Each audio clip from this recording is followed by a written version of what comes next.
Hi guys, Hannah here, otherwise known as Cynical Pie on Tumblr. And I'm here to finally do the Steam Powered Crochet video that I promised I'd have up like yesterday. So, a little bit about myself. I am 21 years old. I am a senior at college. And I've been crocheting for 14 months. I believe my math is right. I started crocheting about mid-June last year. First project was a scarf, really easy. I've made maybe 10 amigurumis before I started the set of 6.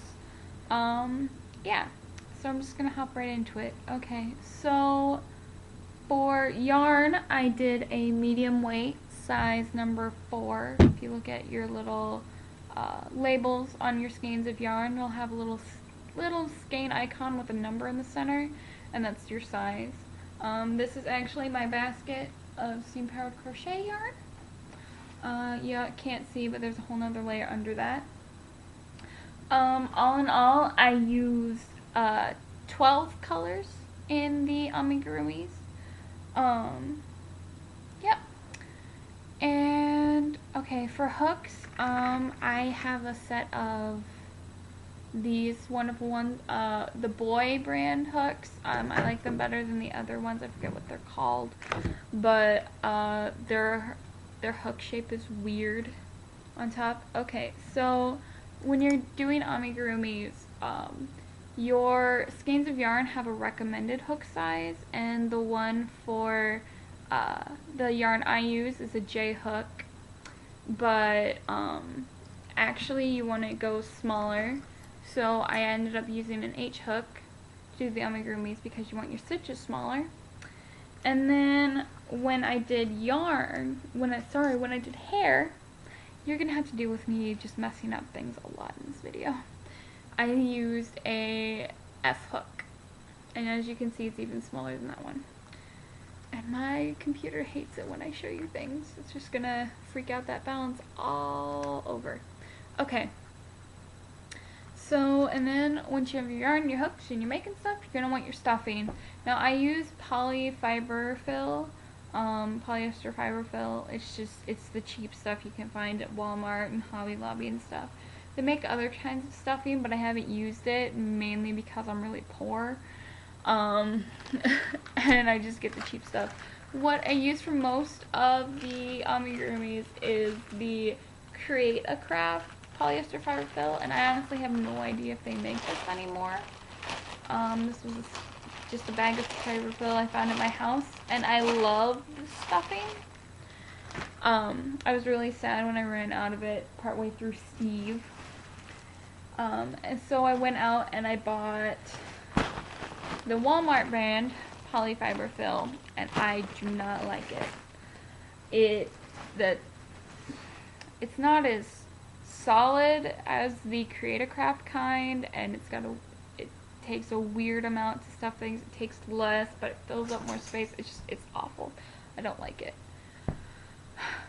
Okay, so once you've got your hooks and your needles, once you got your hooks, you're gonna want stitch markers because you're gonna be crocheting in the round on these, and you're gonna need to be able to differentiate when your stuff starts and stops. And you're also going to want needles. I just have the Boy yarn needles that my mom got me. It comes with 2 gigantic needles and 2 smaller ones. I actually lost one of the other ones. I only used the smaller one, really. I used the giant one on like one project, which was a link hat, and it's unimportant. Okay, next thing is hats off my lovely little outline I have here. So we've got 4 characters with hats, and yes, I can count, I swear.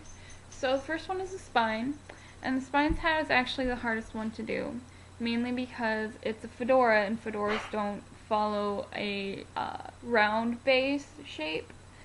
I had a lot of problems. This is probably about the 3rd hat idea I went through.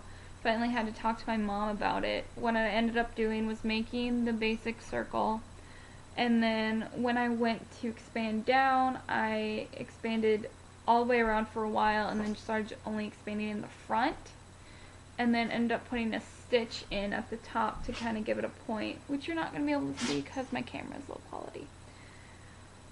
Okay, but way easier than the Spines hat was the John's hat, whose hat is just, oh, I love this hat to bits. This is my favorite kind of hat to make because it's really cartoony shape, and I actually emphasize cartooniness in this one because it's, you know, the John's actual hat is kind of just a straight up and down top hat. But I wanted it to be a little more whimsical because, you know, he's got his little bow tie and he's got his crazy hair. What you do with that was just make a huge circle base, which you still can't see. I don't know why I'm trying to show you. Okay, huge circle base, and then you're going to, once you start going down, you're going to decrease, crochet straight for a while, and then increase again before making your brim. And I should mention that these are all one thing. Oh, I have a text message, sorry. I'm going to check this really quick. These are all one thing. Oh, okay. And so,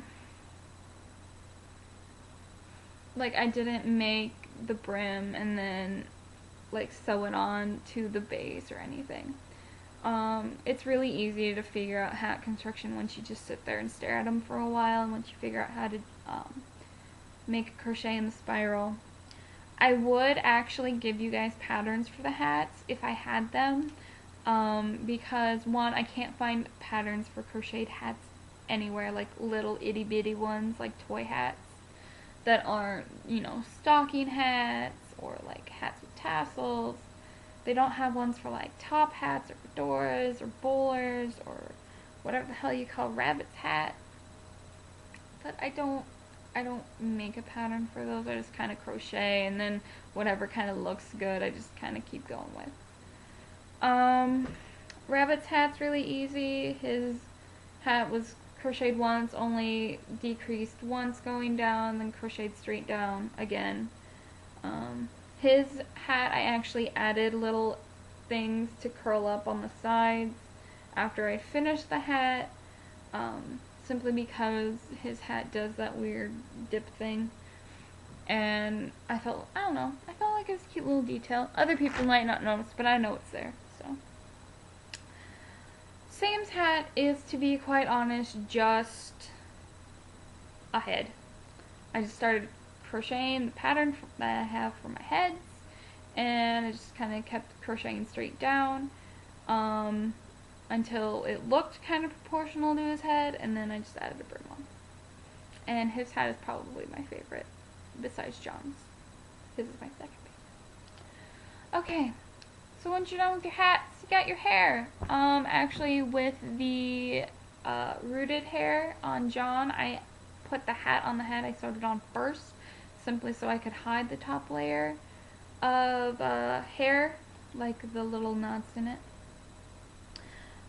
So how you start hair is you, once you got your head done, you get it all completed, put your eyes on, you get everything on the face you need, and then you stuff it, finish it, get it all sewn, get the ends sewn in, you know, you're done with the head.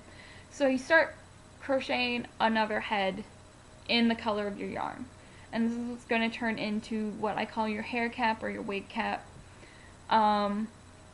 The size of it will simply depend on your preference for where the hairline is and where, you know, how big their hairline is. Like on Sam, his hairline is not as big because he's balding and he doesn't have a lot of hair in the back.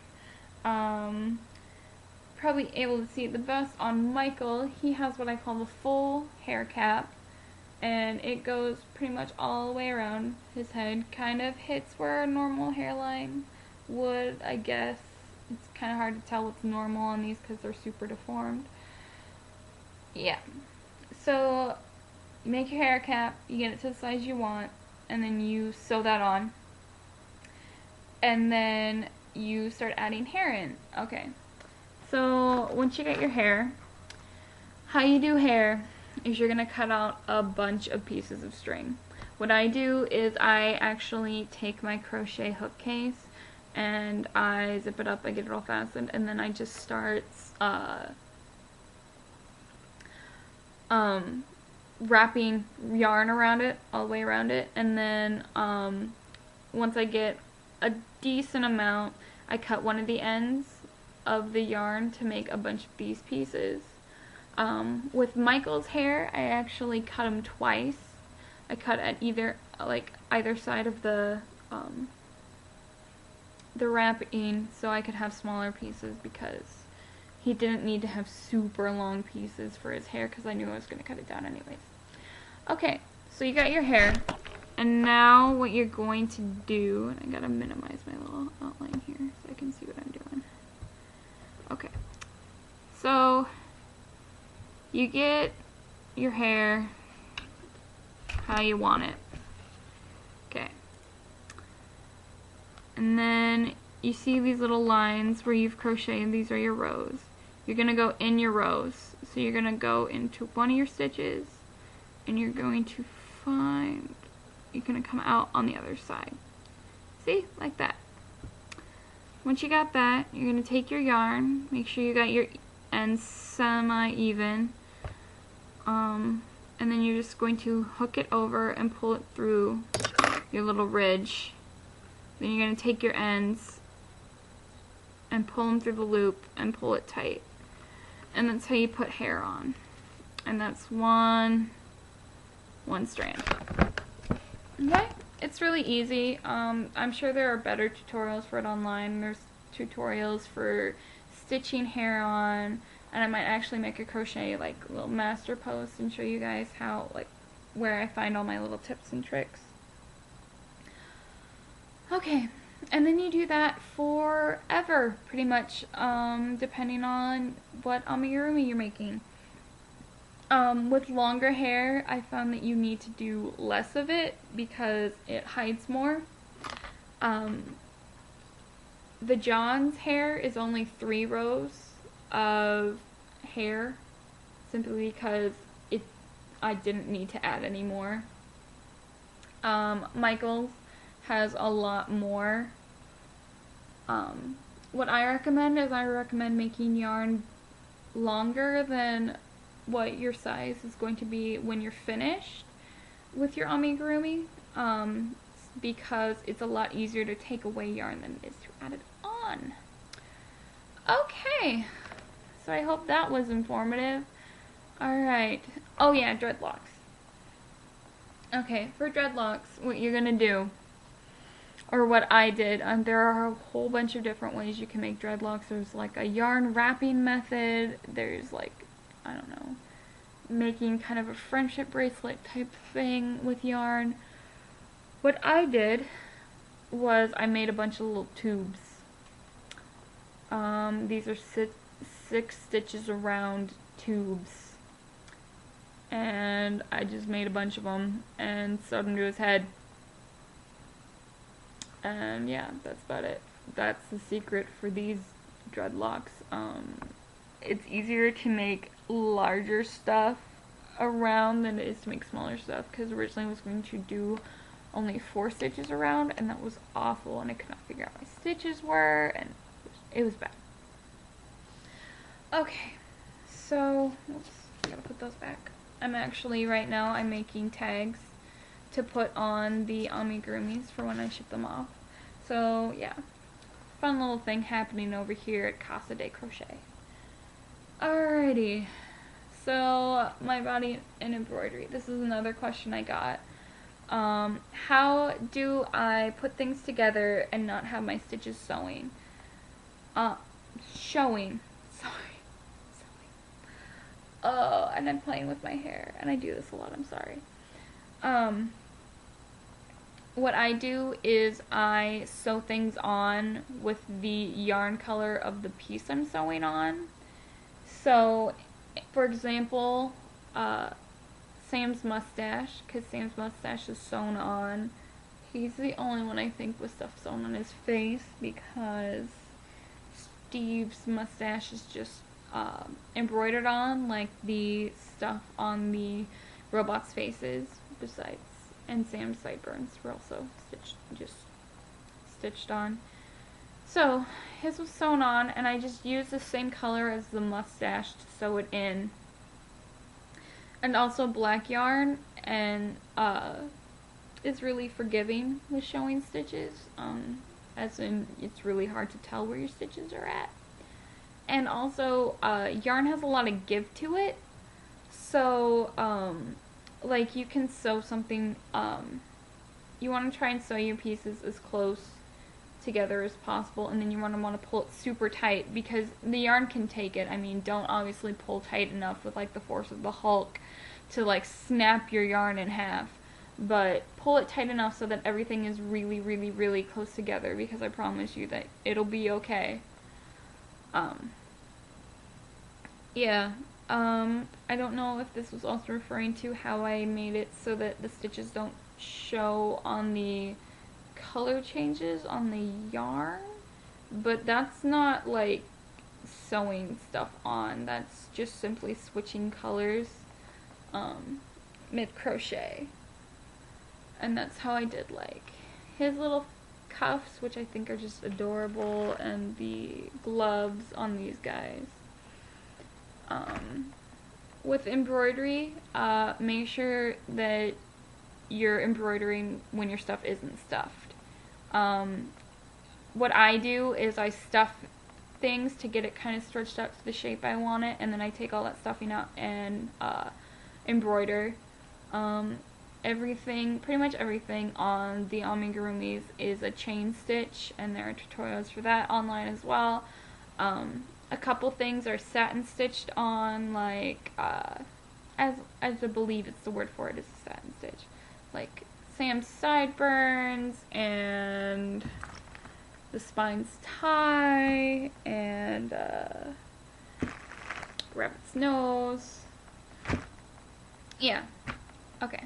So that's it. Chain stitch and satin stitching. That's pretty much all I do. I am not good at sewing at all. I really enjoyed putting the designs on like the back of the guys' jumpsuits though, because I really think the giraffes turned out really adorable. But I don't have a talent for it at all. I was originally planning on doing their actual logo, but way too long. Okay. Way too complicated and not enough space to do so. Alright, and then I keep getting questions about it. I'm not sure if I still have it over here, which is going to be really interesting because then I don't know where to put it. Okay, I have it. Alright, some people were asking me, you know, where I got my pattern and stuff. What I honestly did was I just figured out how to make a ball. I found like a tutorial for, oh, you know, if you want to make a ball shape, you know, this is kind of how you do it. And I edited it from there, and I saw, oh, well, this is kind of how you make an egg shape. And just kind of went from there, just pretty much from figuring out what a ball shape was and an egg shape was. Just went and made my own pattern. This is literally my pattern. It's on a piece of college ruled notebook paper. I mean, you can see where I was starting something different and completely changed it. Oh my gosh, I'm yellow. Okay, now I'm blue again. Yay! But yeah, I really wish I could remember the book I found. It was one at Barnes & Noble. It just gave a little snippet of this is how you make a ball shape, and this is how you make a egg shape. And, you know, just go out and find a pattern that you like online and see kind of how they make stuff.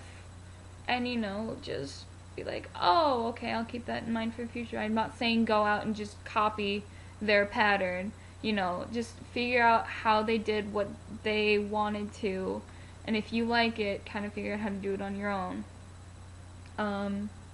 The only stitches I used in the amigurumis as far as crochet went was I used single crochet in the back loop, and single crochet in the front loop.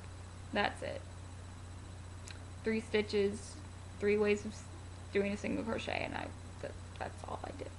You know, besides doing the increase and decrease on single crochet, but that's, wouldn't really consider that its own special stitch. So yeah, so this is almost 20 minutes long, and I'm honestly surprised if you guys have stayed this long watching me ramble on and on and on and on.